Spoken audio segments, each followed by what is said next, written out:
Welcome to The Voice of Survivors, a podcast that shares stories of strength and success after domestic violence from the Australian charity Broken to Brilliant. The charity was founded by domestic violence survivors, and our mission is to mentor fellow survivors who are creating a new chapter in their lives, helping them to rebuild after abuse. I'm very privileged today, and I hope you get just as much satisfaction and enjoyment in this conversation. Joining me is Bob Atkinson, and welcome, Bob. Yeah, May I call you Bob or Mr. Atkinson? No, Bob, please, Nicci, and thank you for the opportunity to be here. Thank you. To all our listeners, Bob Atkinson, former patron, Queensland Police Commissioner, 44 years, Queensland Police Service. You were also Commissioner of the Royal Commission into Institutional Responses to Child Sexual Abuse. Also in 2018, report for Queensland Government on Youth Justice, and also Chair, Queensland Government's Truth, Healing and Reconciliation Task Force for its 5-year term. And in 2024, Assistant Commissioner, Royal Commission into Defence Veterans' Suicides. Have I got that all correct? Oh, look, yes, and I've been very fortunate in my life to have the privilege to be able to do some of those things. Currently, Yes. I'm one of the 4 patrons for Broken to Brilliant, and so I'm not a survivor of domestic violence. But it's just I've been so impressed with that organisation, Broken to Brilliant, and the people involved in it in terms of what they do, that it's a real honour to be one of their patrons.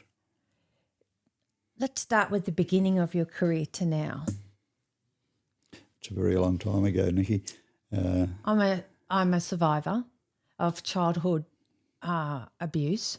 Only 4 years ago did I take the bravery to don't come near me anymore. Okay. Growing up, there was some police interventions, nothing much. They went, it doesn't. But in your time, spanning such a wide career, you're giving something back here with family domestic violence. You've been central figure in the police service, into commissions. What's this passion in you? Why this? Good question.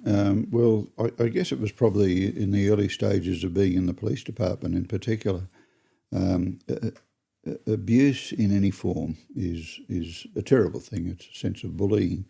If I could just jump ahead for a little Please. bit, one of the things we found in the Royal Commission into Institutional Child Sexual Abuse, which ran for 5 years from the beginning of 2013 till the end of 2017, was something that you actually just touched on, and that is that for many people it's many, many, many years before they are able in any way at all to raise it or talk about it or try to deal with it.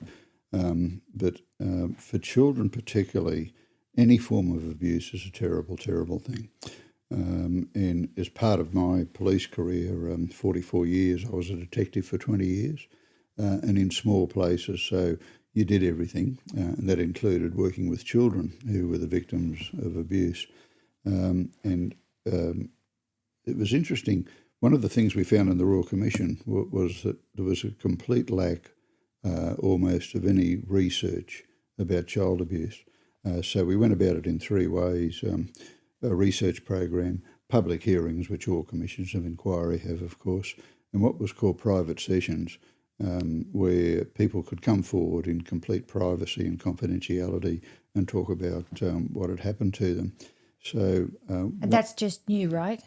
Yes, one of the 6. Yes. There were 6 commissioners on it. Yes, please. And you would sit with that person in a room, and with support staff, of course. Yes. And allow. They were in total control of what was talked about.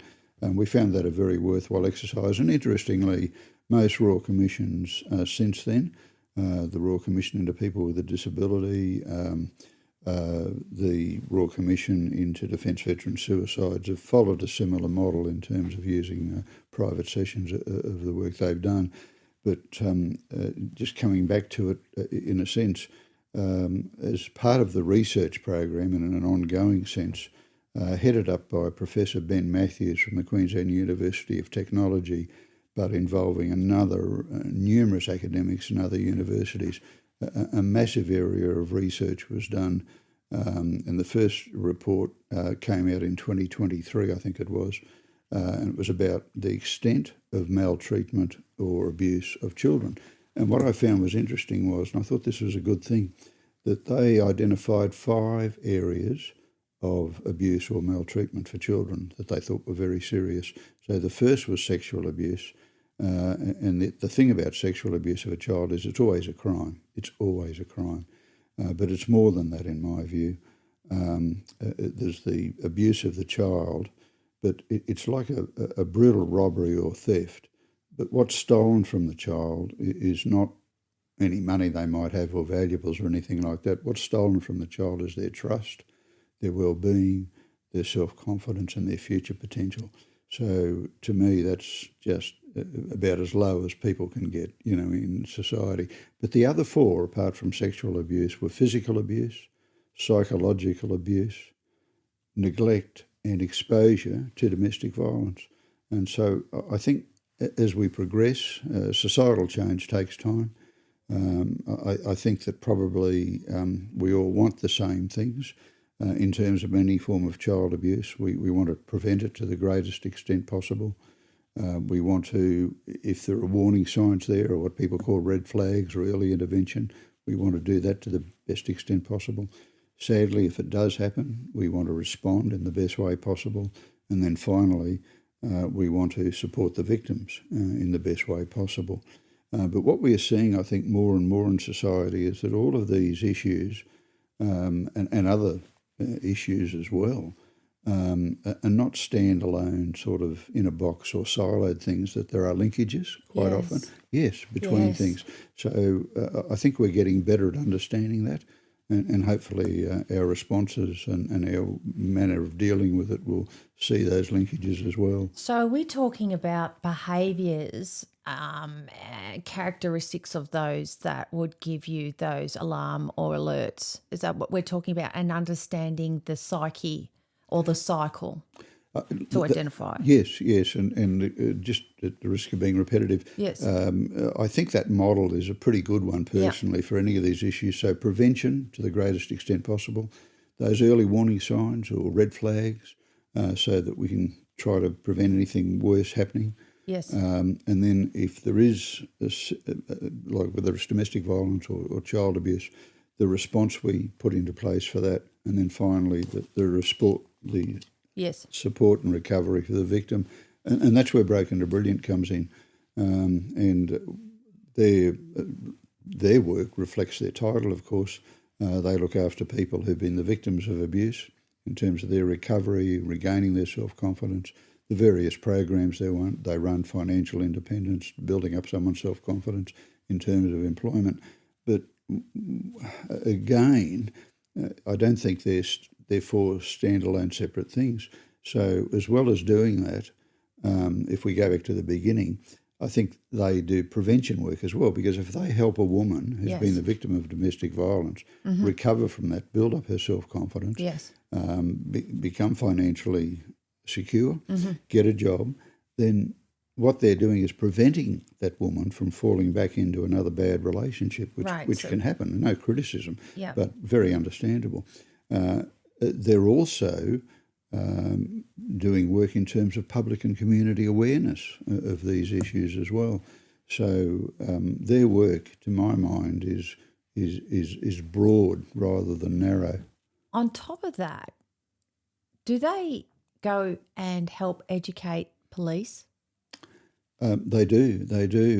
What has happened in more recent times, following that dreadful, terrible event here in Queensland in February 2020, just over 5 years ago now. Yes, we've spoken about that in some prior conversations. We're talking about Hannah. Yes, Hannah Clark and Yes. the 3 children at Camp Hill. It had a big, it affected everybody.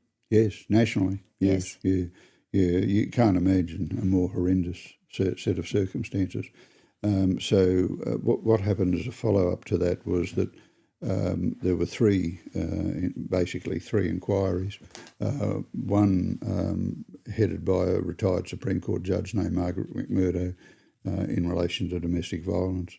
Another by the same judge, a retired judge, in relation to the experiences of women in the criminal justice system, both as victims and offenders. And then the third and final one was by another judge in relation to the police department and the way it was, I guess, engaging with victims and dealing with domestic violence. Now, following on from those things, the police department, and I might point out I've been retired as the police commissioner for 13 years now, so nothing I say is on behalf of the police department, but they expanded the training they were doing for officers becoming police, doing their recruit training and serving officers, and Broken to Brilliant have got a role to play in doing presentations for the police department in that regard. And I'm a bit biased probably, but I think they're doing fine work. I think they are doing remarkable work because on both sides of the coin, excuse me, everybody, you've got to be able to sit down at a table inside an office of a police station potentially and report something. And it takes both sides, doesn't it? Yes, yeah. And when you were talking about this last commission, is this the one that involved Shandy's story? Look, it could have, I'm not sure. It's okay. Yeah, I think so, but I listened to the podcast, if this is the one we're talking about, and the retired judge that came out. And as somebody who is a survivor trying to thrive, I'm 51 and only seeing it now, to see justice done so exemplary. It took investigative journalists, it took victims, but it took an incredible judge and prosecutor to, I think when you hear the words, this could never happen, if you live on that alone, you will miss seeing what's in front of you. And when I saw justice handled like this, mightier, and the power that it can have when it's done correctly, that gave me so much hope. Yeah, I think we've got every reason to be, we have to be hopeful and optimistic. This is such a massive problem in our society. The Prime Minister has referred to it as a national crisis, and I don't think he's wrong in that regard. And what has happened, I think, over time is that it was regarded as private, personal, family business. Yes. And they won a lot out of that, don't they? The perpetrators using that. Oh, yes. And indicative of that, in my humble view, was this, that Queensland became a state in its own right in 1859, and we introduced legislation, which governments do. And in 1899, in Queensland, the criminal code was introduced with about 700 different offences. So that's 1899. And then as the 20th century unfolded, we had cars, so we had a Traffic Act, and then drugs became a problem. We had the Drugs Misuse Act. But it wasn't until 1989, 90 years after we had a criminal code, that we had any legislation at all to say that domestic violence was an offence. It took us 90 years after we had a criminal code, 700 offences, every offence imaginable. Yeah. Before, and to my mind, that was again because of that strong societal cultural view that this is private, personal, family business. And let's extend from that. We had the Gillard government call out churches to also be answerable. Well, yes, exactly. That's right. That was in November 2012. Thank you for remembering that date. That Julia Gillard announced that there'd been a lot of things that had happened in the lead up to that, but she was the first Prime Minister because there was a lot of resistance to it too. Yeah. And so she announced there would be a Royal Commission into institutional child sexual abuse because by then we were aware that in institutions children were being abused. So part of the Royal Commission was yes, what's the extent of this abuse, but also what were the institutions doing it? Who knew? What did they do? And in many cases, sadly, what they did was protect the offenders and in some cases move them somewhere else. And this gave police more of a jurisdictional right to apply law? Is that what effectively... In terms of domestic violence, yes, Okay. from 1989 onwards. And what's happened since then is we've seen a gradual expansion and strengthening of those laws. And more recently, in May this year, Yes. what was called coercive control was introduced more fully. And of course, that's an important aspect too, because I think many people, and in fact, there's a wonderful book, it's called See What You Made Me Do, and it's written by a woman named Jess Hill. Yes. And she talks about this aspect in her book. Yes. And the term domestic violence for a lot of people meant, or their understanding of it was, that's physical violence. So it's someone who gets a broken nose or a black eye or, some physical violence. But it's far more than that, and coercive control involves all sorts of control, threats, intimidation, financial control, what you wear, where you go, who you see, all of those things. Yes. And in her book, Jess Hill says, maybe we should call it domestic abuse because it is perhaps a broader term, but because that's for others to decide, not for me. Calling the monster out. Yeah, it's domestic abuse, not Yes. domestic violence, to have a better understanding Yes. that it's not only violence or the threat of violence, it's a lot of other things Yes. too. Yes. Yeah. And that's calling the giant out, isn't it, from hiding behind that? Yes, and I mean, because of my age, I joined the police department in 1968 at 20 years of age, so I've seen a lot of social change, and it takes time.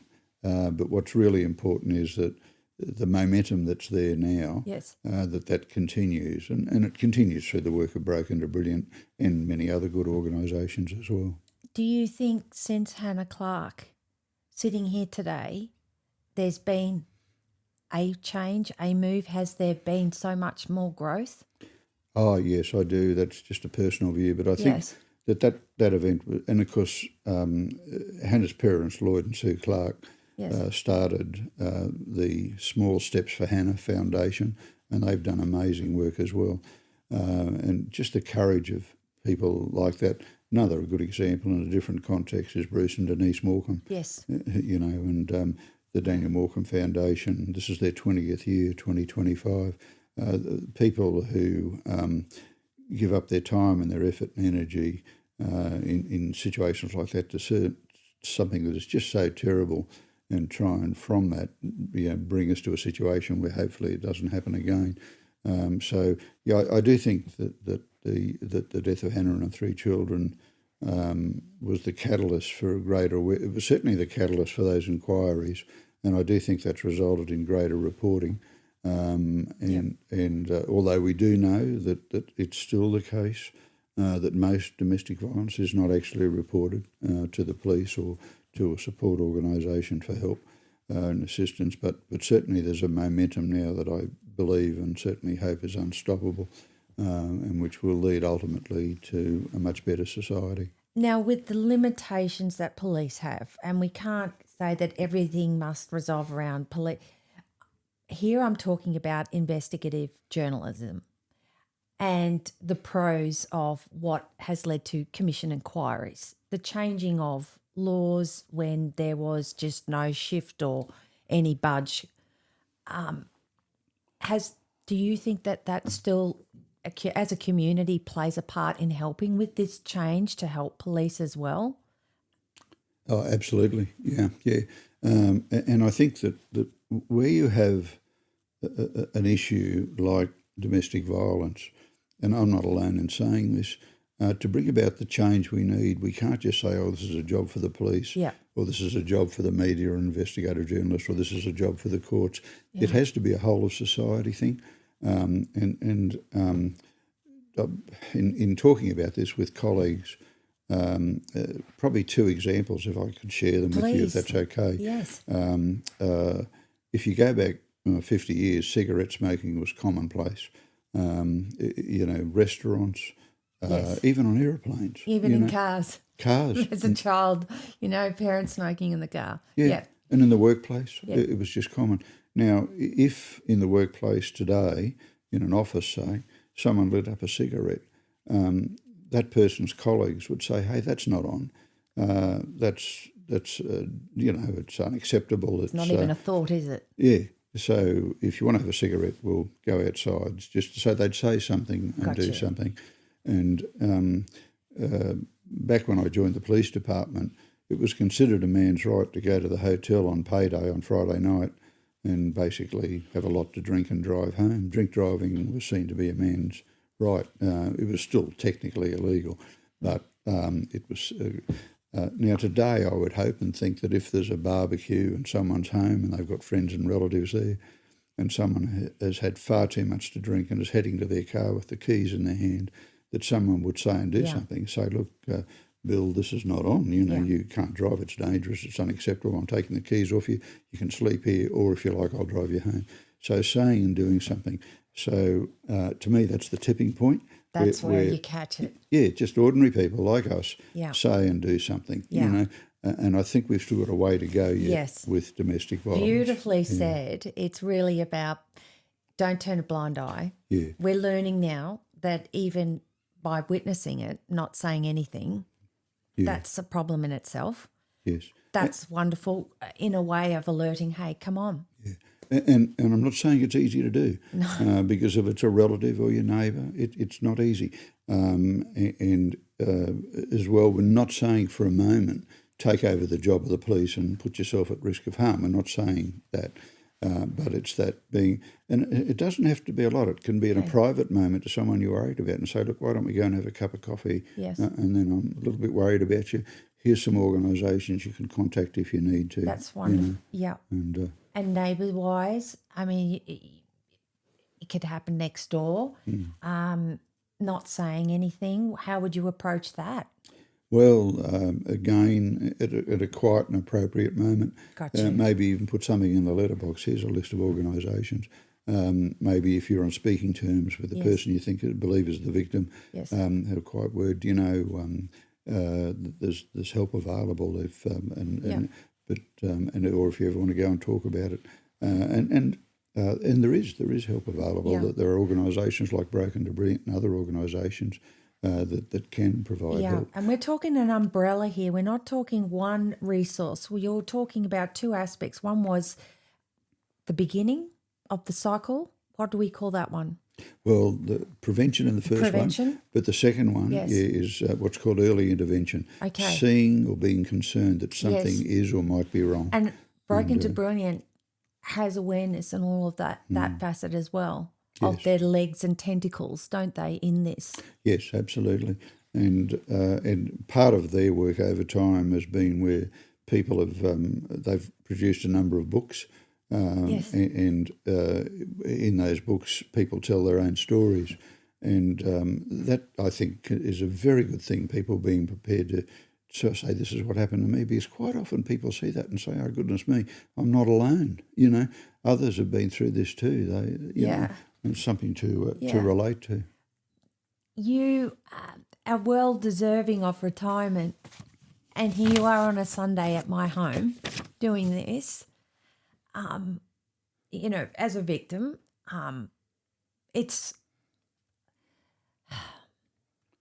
it gives me hope that and of course with Kate and our Broken to Brilliant ambassadors. But to sit here with you and to see that you've chosen to help victims and support this charity. Well, that's lovely of you to say, but there's nothing special about me. There are many, many people who are involved in this, and I joke about it, but it's true. I'm a hopelessly failed retiree. I can't fish, can't play golf, and can't reverse a caravan. Thank God. I'm so glad you can't, because, in my eyes, it's very intimidating to know how to get that support. And here I am talking to somebody who is commissioner, and I'm having a one-on-one a human conversation with you. Any listener out there, this is a conversation that is really important to, have Bob Atkinson in the team. It could save a life, Bob. Well, it's lovely of you to say, but I'm truly grateful for the chance to be still involved in things. And I'm grateful, for the work that Broken to Brilliant do. I'm proud to be one of their patrons, one of their 4 patrons. Isn't this better than backing up a truck or going on, doing all of those retiree things? No, I would never be critical of someone who's a grey nomad and wants to travel around the place. And I've probably been spoiled in my career too. I've seen a lot of Queensland and even Australia, so I've been very fortunate. And you've got a very supportive family too. Oh, yes. Well, yes, absolutely. Yeah, because I met you at the high tea. I was standing at the door, just for anyone. Here we are at this beautiful school that we went to, and just amazing, and the support of your family being there, and I got to meet you, and then I listened to your beautiful speech. Is there something you would like to add to this too? Well, I think you've covered it really well. I could keep going, but you don't want to come back. No, and I'm not saying that Broken to Brilliant is the only organisation. There are lots of wonderful organisations out there, and often they're characterised by people who are just so genuine, dedicated and committed. Broken to Brilliant, though, they're all volunteers. Not one of them gets paid, and they've been doing this for nearly 10 years. So their character and dedication and commitment, really, they're just a marvellous group of people. So again, they're shining the light. Yeah, they are. Yeah, aren't they? And like you said, if it can come down to just 2 people knowing what to do, the right thing, like you would in a condition of an office where someone might lit up a cigarette, just knowing, hey, this is just not on. It's not even part of my thinking whether I say something or not.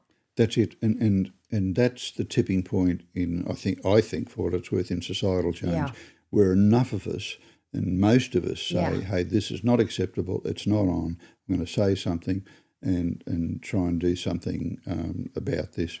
And I think sadly we've still got a bit of a way to go yet with domestic violence, and that's very understandable, because societal change does take time. But hopefully now, because of the attention to it, the awareness which is growing, the awareness of the extent of the problem that it is in our community was hidden for so long. There's an unstoppable momentum now that will continue until we're in a better place. And if you agree with this, and many people do, it will also sort of segue into other societal issues as well. Absolutely. It's just that one, boom, this is how we roll. This is the way it has to be humanely treated. Yes. Yeah. I'm 51 and 4 years ago was able to understand by letting my therapists know, and I've been with them for over 25 years, the flashbacks. Could I describe why I would go into an anxiety attack or be bedridden? And with every single brave moment of being vulnerable and disclosing something that in my head I've been trained, I'm the one that's the problem, psychologically, spiritually. Yeah. It's like I'm 51 and I'm just learning to find me, and it's been wonderful.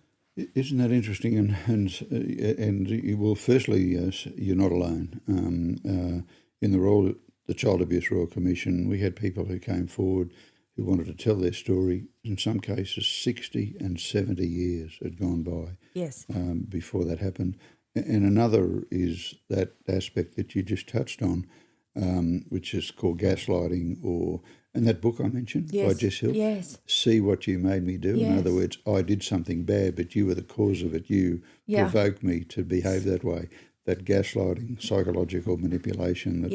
And it's such a powerful thing. It really can. People can actually think, oh, maybe it is my fault, and it's the whole root of your core thinking. Or maybe I shouldn't say anything, and those things can be really ingrained. So that's all, I think, part of the picture as we move forward too. I think I'm so blessed to have, whether it took 51 years to find these amazing people, my therapist, my team, and learning to like I said, I did the Stepping Stones program. Yes. To see me in a completely different light. I like what I see.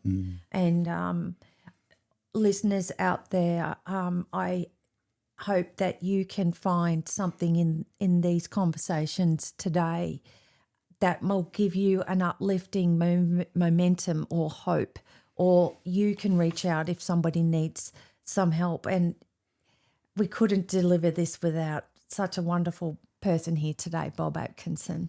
That's too kind. Thanks, Nicci, and thanks for what you're doing with this as well. Oh, this is my sweet spot. This is what Broken to Brilliance brought out in me. So it's so lovely to be able to do something. I think we've got a lot to be optimistic and hopeful for, haven't we? Yeah. Oh, don't we? Thank you. Thank you so much. Thanks again. It is inspirational to hear these stories and how people want to pay it forward, turning the Broken to Brilliant mission into a reality.